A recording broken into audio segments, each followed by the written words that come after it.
Je peux le comprendre. Allez-vous croire que 90% de ces choses ont tendance à perdre de l'argent fréquemment? Si vous marchez sur la route et que vous voyez cette eau gratuite, vous marchez, vous la ramassez, vous la sentez et vous sentez que quelque chose ne va pas. Vous reculez et regardez les autres passer, et dès qu'ils boivent, vous commencez à étouffer et à mourir là. Vous devez voir combien de personnes prennent un verre, boivent un verre et meurent avant de vous rendre compte que ce n'est peut-être pas une bonne idée pour vous. Mais malheureusement, c'est exactement comme ça que fonctionne le marketing. Très bien. Il existe toujours quelques petits gadgets astucieux donnant l'impression d'apporter une nouvelle tournure à quelque chose de vétuste. D'accord. Et la mauvaise logique, peu importe la quantité de rouge à lèvres que vous mettez, c'est toujours une mauvaise logique et vous ne pouvez pas changer cela. L'idée, donc, est de vous permettre de le découvrir à travers l'analyse des prix. Les éléments que vous recherchez dans un graphique ou une tendance des prix doivent être évidents dans cette variation. S'il n'est pas clair, s'il est vraiment boueux et ne fait que des ondulations comme ça vous montre que ce n'est pas un marché. Les investisseurs intelligents vont s'asseoir et dire « Oui, c'est là que nous allons opérer aujourd'hui ». Il est très manipulé. Il n'est pas autorisé à négocier librement. Il a été attrapé. Donc, si elle est manipulée, voulez-vous être là? Donc, si vous le faites, vous jouez. Ne fais pas ça. D'accord? Donc, nous arrivons à la partie future de cette vidéo de tirade sur les conneries, non? Le graphique quotidien de E-mini SP. Nous avons donc réduit l'offre du marché à un très important rabais. Si vous regardez la plage basse ici, pourquoi ne choisis-je pas celui-ci ici? Car c'est là que le mouvement a commencé. Voilà ce que je pense de ce truc. Ce sont des points bas égaux. J'arrive au plus bas de la volatilité récente. Pourquoi les basses volatiles sont importantes? À gauche et à droite, son point le plus bas est supérieur. Donc la balançoire est très basse ici. C'est ma plage de trading quotidienne. Le marché a retracé jusqu'à un niveau d'équilibre d'environ 50% du mouvement des prix. C'est ce que nous avons commenté ici. À mi-chemin, c'est en fait un sentiment montré. En conséquence, le marché pourrait potentiellement connaître une légère correction. Dans cette vidéo, je fais un enseignement appelé Clear and Restore. OK? Je vais en parler un peu ce soir et comment cela a changé un peu sur cette idée et cette prémisse. Mais je veux que vous réfléchissiez à la façon dont le marché a créé ce bas ici, puis la réaction et la livraison des prix le 19 et lundi soir, et j'ai mentionné cela à mon groupe privé, et vous savez tous que j'ai mentionné cela. En fait, je vais mettre ici un clip de la vidéo de lundi. De cette façon, ceux qui ne font pas partie de ce groupe, ils auront, vous savez, les idées mentionnées là-bas, pour que vous puissiez voir que ce que je montre ici ne pointe pas vers quelque chose. Et après, je veux que vous deux, la communauté qui apprécie ce que j'enseigne, ne vous frappiez pas la poitrine, ne vous montrez pas, ne dites pas que je suis intelligent. D'accord. Mais je veux que vous compreniez que ce que je vous montre ici est basé sur une logique rationnelle. Ce n'est pas un hasard, ce n'est pas un jeu. Parce que ce graphique quotidien a retracé à environ la moitié de ce bas à ce haut. Donc nous sommes essentiellement revenus à l'équilibre ou à peu près à court terme quelque chose de remise. Il est donc possible que ce jour et le biais quotidien de ce jour soient haussiers. Maintenant, nous allons regarder cette bougie parce que le point médian de cette bougie, juste là, est le seuil moyen. Le seuil moyen est le demi-point OK ou la médiane du bloc d'ordre. C'est ce que représente cette ligne. D'accord? Quand je descends dans les tranches horaires, ceci se base sur cette bougie de proximité. Pourquoi utiliser cette bougie de proximité? Parce que le retracement de 50% de ce plus haut vers ce plus bas et le plus haut, le marché revient à l'équilibre ou à un discount à court terme, ce qui signifie que des biais sont possibles. Non, les gars, écoutez, vous voulez vous enseigner les préjugés, et je le fais. Écoutez, vous êtes allé à l'équilibre ou à la réduction à court terme. Le lendemain, nous pouvons nous attendre à ce qu'il monte plus haut. Que faisons-nous avec cette information si elle indique une montée pour demain ou après? Analysons-la. Que faire si elle chute ou reste stable demain? Le deuxième jour, nous prévoyons qu'elle monte encore plus haut. Voilà, c'est ce que tu fais. Ce n'est pas difficile, non? Mais tu veux la perfection. Tu veux que ta recette de biscuits au chocolat ressemble à celle de grand-mère. Parfois, devinez quoi? Ça ne sera pas comme ça. Vous devez accepter la façon dont il vous a été donné. Parfois, vos délicieux biscuits ne ferment pas correctement. C'est juste le résultat que j'ai décrit lundi, mais c'est ce à quoi je fais référence. Chaque semaine, je décris quelque chose et, à cause de la logique, c'est un bon paramètre sur lequel, en tant que mon étudiant, vous devriez vous concentrer. Qu'est-ce que je dois te montrer exactement? Voici votre réseau très sophistiqué. Ça veut dire que ça va aller jusqu'à ce point. Cette bougie pourrait être basse parce qu'il s'agit d'un bloc d'ordre, un bloc d'ordre court. Pourquoi devrais-je vraiment me soucier de cette bougie? Parce qu'avant cette soudaine baisse, c'était la dernière bougie de proximité. Vous avez donc plusieurs objectifs ici. Vous avez des bougies bas, des ouvertures, des seuils moyens, des blocs d'ordre AFL et vous avez des hauts. La probabilité élevée est moindre, le plus facile est ici. Ainsi, sur cette bougie, quand nous nous attendions à ce qu'elle monte plus haut, nous pouvons voir qu'elle monte jusqu'au bas de la bougie. Nous pouvons le voir entrer dans le corps de la bougie. Nous pouvons le voir monter jusqu'au seuil moyen de la bougie. Il ne s'agit pas de choisir des niveaux et de dire que je vois à quel point je suis intelligent. Écoutez, ça atteint ce niveau, mais qu'en est-il des autres niveaux que vous ne voyez pas? Pour ceux qui pensent de cette façon, ou si vous avez déjà entendu ou vu des gens parler de cette façon, voici votre réaction intérieure. Ne vous inquiétez même pas pour eux, car ils ne sont pas intéressés à apprendre. Ils veulent juste te distraire. Je vous assure que si vous mettez le travail, vous verrez les résultats. Vous cherchez le but le plus facile à atteindre. Lequel est le plus facile pour toi? Maintenant, si vous regardez les bougies ici, donc si vous achetez ce jour, si vous achetez en dessous de l'ouverture, je vais enseigner en détail dans cette vidéo. Si vous achetez en dessous du prix d'ouverture, cela ne veut pas dire que j'utilise ce prix d'ouverture particulier, mais supposons que vous avez dit que vous avez acheté en dessous du prix d'ouverture de cette bougie, ce jour particulier, et que vous avez acheté en dessous de ce prix d'ouverture. Vous pouvez découvrir que la rentabilité vient juste d'atteindre le plus bas de la bougie et la retirer à temps. Vous pouvez utiliser des convulsions physiques, sortir ici à temps et bien jouer aujourd'hui au lieu de l'entraînement d'hier, parce que c'était l'entraînement d'hier. Vous avez ceci qui est frappé ici. Vous avez le seuil moyen de Black. En tant qu'étudiant en développement, il existe maintenant plusieurs objectifs. Et vous voulez sélectionner le plus simple, qui est celui-ci ici.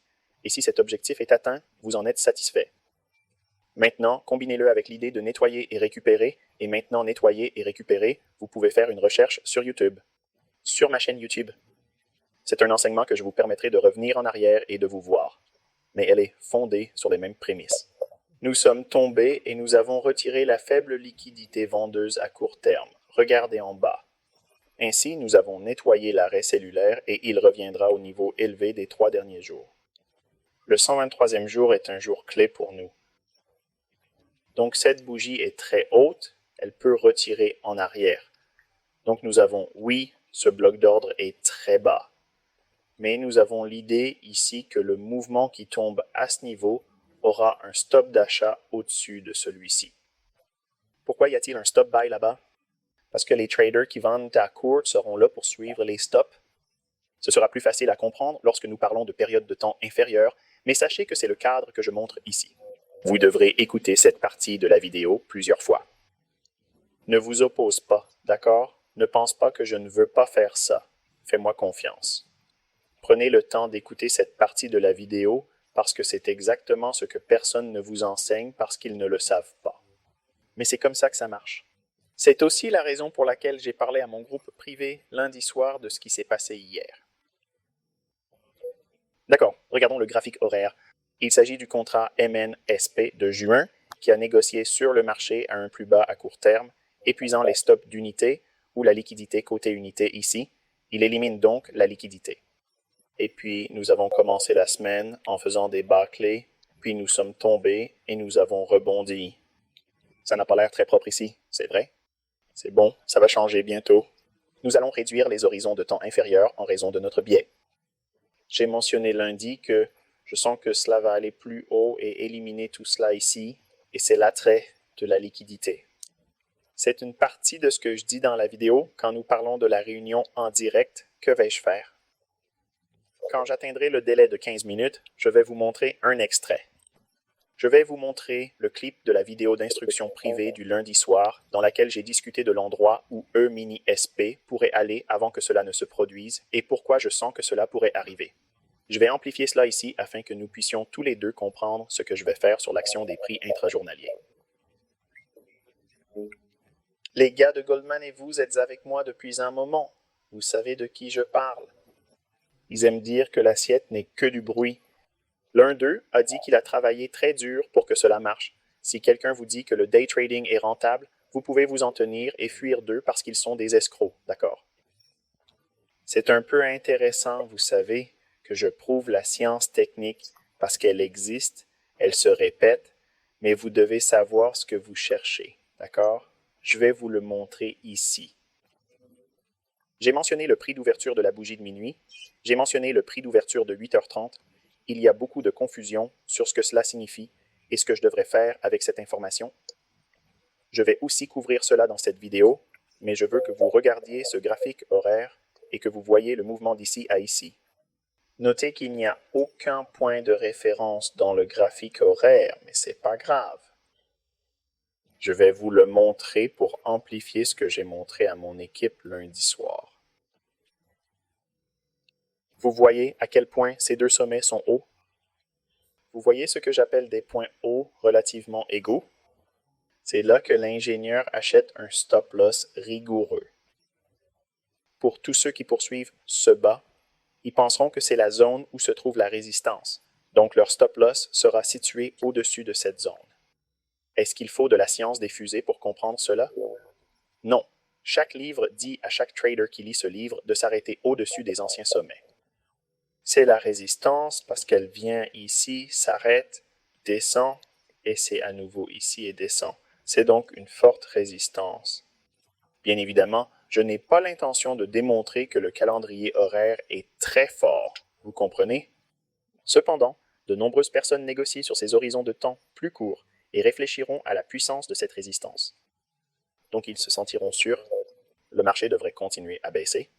Ils sont passés en dessous de ce seuil inférieur, ce qui signifie que la baisse va continuer. Lorsque les prix commencent à légèrement augmenter, ils le considèrent comme un signal baissier. Ainsi, ils projettent la même baisse vers un niveau inférieur en tant que mouvement mesuré. Ce genre de choses arrive parce qu'ils n'ont pas utilisé le contexte que j'ai fourni à vos deux communautés pour comprendre comment le marché passe de rabais à prime, de prime à réduction. Et c'est tout. Alors, quels sont les réseaux PD dans la structure actuelle du marché et quels sont les récits? Alors, qu'est-ce qu'un récit? Qu'est-ce que c'est? Eh bien, nous avons laissé le marché négocier vers des plus bas à court terme en dessous de l'ancien plus bas, soit environ 50% de la fourchette quotidienne que j'ai mentionnée dans le calendrier quotidien. Nous avons donc annulé notre ordre de vente. Dans quelle mesure va-t-il augmenter? Pourquoi a-t-il besoin d'aller au côté acheteur? Parce qu'il a maintenant collecté un stop de vente. Ainsi, les investisseurs avisés agiront pour compenser ces ordres d'achat autrefois liés à des ordres de vente en dessous de ces seuils. Ils ont acheté ces stops de vente, donc maintenant ils sont nettement longs. Comment ont-ils pu s'échapper? Ils doivent les vendre à des acheteurs volontaires. Mais qui leur achètera à un prix beaucoup plus élevé en ce moment précis? Arrêtez-vous ici à la station d'achat. Il faut donc penser algorithmiquement. Comment pouvez-vous associer vos ordres si vous n'avez pas cette mentalité avant de cliquer sur le bouton d'entrée du commerce? Tu joues, vous n'avez aucune idée de ce que vous faites. Vous devinez, tu es là pour voir ce qui se passe si je fais ça, et quand ça marche, tu te dis, d'accord, si je fais ça avec de l'argent réel, je peux quitter mon travail dans 3 mois. C'est faux. Quand les choses vont mal, tu penses, eh bien, je n'aurais pas accepté cet accord de toute façon. Je suis vraiment cool et intelligent. Je suis étudiant en appartement de Price Action. Non, tu es définitivement un joueur. Vous vous impliquez dans un compte démo et vous n'avez rien appris. Vous vous laissez croire que ces sensations que vous ressentez sont des techniques lorsqu'elles sont correctes, et quand elles ne sont pas correctes, alors c'est juste que vous êtes en train de jouer. Tu n'as vraiment pas pris ça au sérieux. Cela crée une pensée néfaste et crée un faux sentiment de sécurité. Dans certains cas, certaines personnes vont vraiment sortir et dire « D'accord, je vais mettre de l'argent vivant dedans, parce que, vous savez, j'ai de la chance que je peux me permettre, vous savez, quelques $1000, et je peux le faire, et je peux le faire si j'en ai besoin. » C'est ce que tout le monde fait. Ce sont des victimes, je ne veux pas que vous le fassiez. Vous devez avoir une vraie raison de faire quelque chose, même dans une présentation. Sinon, vous apprenez à penser de manière inappropriée à ce que vous voulez vraiment faire sur ces marchés spécifiques. La logique est donc que nous voulons que cela fonctionne ici. Maintenant, prenez un moment pour penser à cette zone en particulier. Nous sommes mardi 19 octobre. J'ai indiqué au groupe que cela pourrait se produire ici, et je vais vous montrer ce clip.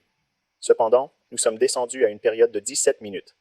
Réfléchissez maintenant à l'apparence de votre bougie quotidienne si elle pouvait monter ici, et nous tombons ici, produisant un léger mouvement à la baisse, atteignant le point le plus bas de la journée, puis rebondissant pour nettoyer les niveaux. Nous n'essayons pas de prévoir le prix de clôture final du canyon quotidien, ce n'est pas notre objectif. Nous avons essayé de participer à un mouvement lors de la séance du matin qui nous permettait de le faire plus longtemps et qui nous permettait de courir dans la zone. C'est votre objectif. Si vous voulez faire quelque chose comme cela, vous n'essayez pas de monter jusqu'à 4,590. Je ne dis pas que c'est vrai, mais je ne dis pas que vous devez choisir ces périodes du marché pendant lesquelles vous pouvez prédire et vous attendre à un certain mouvement qui commence, origine, se termine ou se termine. Ainsi, le terminal de point de départ achète une commande sur le fonds intelligent, une commande de vente sur le fonds intelligent, une commande d'achat au détail, une commande de vente au détail. Cela forme un continuum entre l'argent intelligent et le commerce de détail. Vous devez changer le processus de pensée de ce que vous voyez dans le diagramme, et c'est le récit. En raison du swing, recherchez la livraison quotidienne sur les bougies. Achetez en dessous du cours d'ouverture et attendez le déplacement vers la hausse. Rencontrez des liquidités, compenser, vendre aux acheteurs, déplacer hors marché. T'es foutu. Maintenant, dans un horizon plus court, à quoi cela ressemblerait? C'est un délai de 15 minutes. Est-ce un sommet relativement égal pour une certaine liquidité? Regardez la tendance des prix ici. Qu'est-ce que tu vois? Arrêtez la vidéo. C'est le moment où vous voulez l'étudier et l'observer.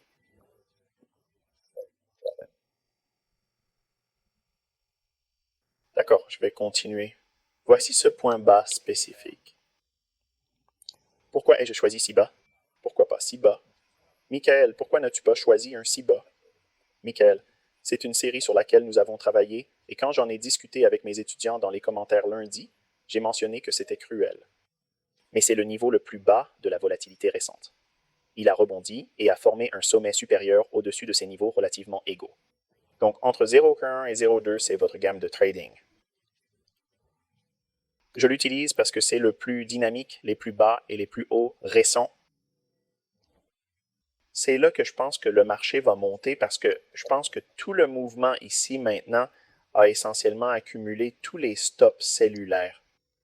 Donc maintenant, l'argent intelligent est majoritairement en position longue nette et il domine tous ces traders de contrepartie, vous savez.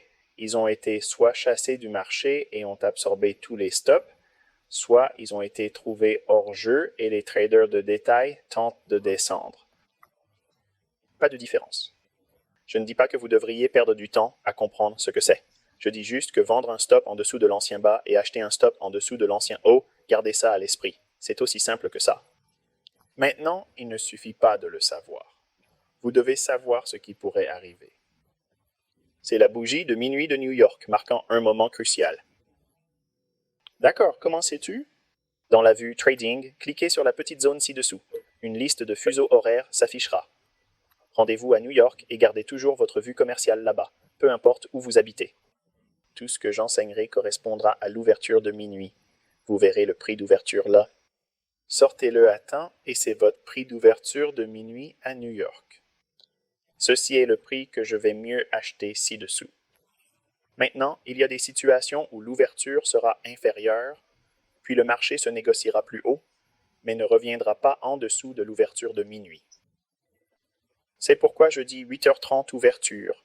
8h30 marque la fin de l'embargo sur les nouvelles. À ce moment, beaucoup de nouvelles arrivent et j'utilise ce prix d'ouverture. Maintenant, dans ce cas, c'est pourquoi je l'ai enseigné à 2 groupes aujourd'hui, parce que c'est un peu comme une configuration de Playboy, ce qui signifie que c'est vraiment bon. J'aime ces types de configurations. Quand il propose quelque chose comme ça, ce que je vais vous montrer, c'est presque comme si on vous le présentait sur un plateau d'argent. Comme si vous voulez vraiment, vraiment un bon petit appareil, c'est une bonne veste à biscuits. Voilà celui-ci ici. D'accord, si on regarde optimiste? D'accord, je suppose que vous allez me faire confiance quand je vous montre le clip vidéo de mon groupe de tuteurs personnels, les gens de mon groupe de tuteurs personnels, si je partage quelque chose qui a été édité, si j'ai modifié cette vidéo de quelque manière que ça ressemble ou sonne à quelque chose qui ne s'est vraiment pas passé lundi à la 13e minute de cette vidéo, dis-le dans la section commentaires. D'accord? Vous êtes bienvenus à me faire rôtir, d'accord? Je vous le dis seulement parce que la section de commentaires de mes vidéos est ouverte. Dites ce que vous voulez, je m'en fiche. Le résultat est que je le prouve, d'accord? Je le prouve. Pour que vous puissiez apprendre de moi en toute sécurité. Il n'y a plus de vente ici. Posez toutes vos réserves, prenez un stylo et un bloc-notes et écoutez attentivement. Je promets que ce que vous voulez arrivera. Vous êtes confus sur l'ouverture de minuit et l'ouverture de 8h30 à New York. Le dernier coup de puissance cubique, qui équivaut à 830, m'a vraiment surpris. Qu'est-ce que ça veut dire? Si le cours d'ouverture de minuit, si vous êtes haussier, est inférieur au cours de la négociation vers 8h30 ou après 8h30, alors cela n'est probablement pas un facteur. Alors tu utilises 8h30. S'il y avait un jour comme aujourd'hui où nous ouvrons le cours à minuit, nous sommes déjà en dessous. Puis après 8h30, nous sommes à nouveau en dessous, toujours en dessous de l'ouverture de la bougie de minuit. Nous sommes vraiment dans un rabais, tout comme nous étions vraiment très très bon marché le jour où nous étions haussiers. Maintenant, pensez à ce que j'ai décrit jusqu'à présent. Cela peut sembler être un long chemin à parcourir, mais tout ce que j'ai discuté jusqu'à maintenant est vraiment crucial pour comprendre pourquoi cela se produit, car ces phénomènes vont se répéter. Ne me crois pas sur parole. Commencez le backtest et enregistrez votre graphique comme ça, et vous verrez ces événements se répéter parce que c'est l'algorithme. Il ne le fait pas tous les jours, mais tous les jours, il apparaît sur certaines choses. C'est pourquoi j'utilise ma devise pour dire que c'est chaque semaine, chaque jour, et que ça ne s'arrête pas. Cela ne signifie pas chaque semaine, chaque jour, et ne bloque pas chaque marché individuel, car vous devez être capable de naviguer sur certains jours. Cela peut ne pas se produire dans les contrats à terme. Il peut se produire dans le forex ou il peut se produire dans les étangs. Vous devez donc être flexible là-dessus, d'accord? Mais chaque semaine, il y a ce type de réglage. Dans cette étendue, une configuration similaire apparaîtra chaque semaine. Il s'est déplacé d'ici à ici, puis a commencé à se retracer vers le bas après minuit. Attention, s'il vous plaît. Donc tout cela est une balançoire de Judas. Le Judas Swing fait référence à un mouvement dans la direction opposée à la gamme quotidienne que vous aviez anticipée. Donc, si nous sommes haussiers et que nous pensons que cela va monter, nous aimons cette baisse. On a aimé ça? Maintenant, vous pourriez être réticent à acheter Londres ou les plus bas du jour au lendemain. Très bien, inutile d'attendre 8h30. Si nous tombons en dessous du cours d'ouverture de 830, le problème, c'est que nous sommes aussi en dessous de l'ouverture de minuit. On est vraiment, vraiment survendu. Est-ce qu'il faut s'inquiéter de voir cela? Non. Avez-vous besoin d'une sorte de divergence? Non. Qu'en est-il du Fibonacci? Non. C'est simple, n'est-ce pas? Visuellement, voir ce qui est affiché sous le prix d'ouverture, vous voulez être acheteur seul à minuit, c'est toujours la base de ce que j'essaie de faire tous les jours. Ensuite, si nous obtenons une bougie 830 qui ouvre en dessous de la bougie de minuit, alors nous avons un mouvement en dessous de la bougie de minuit. Le mouvement ressemble aussi à une balançoire miniature de Judas à New York, ce qui est intriguant. Il s'agit de la gamme quotidienne ou du balancement de Judas sur la bougie quotidienne. Donc c'est essentiellement l'établissement du bas de la bougie quotidienne. Cela établit les plus bas de la séance de New York. Les deux utilisent la notion de force de 3, c'est-à-dire l'accumulation, la manipulation, la distribution.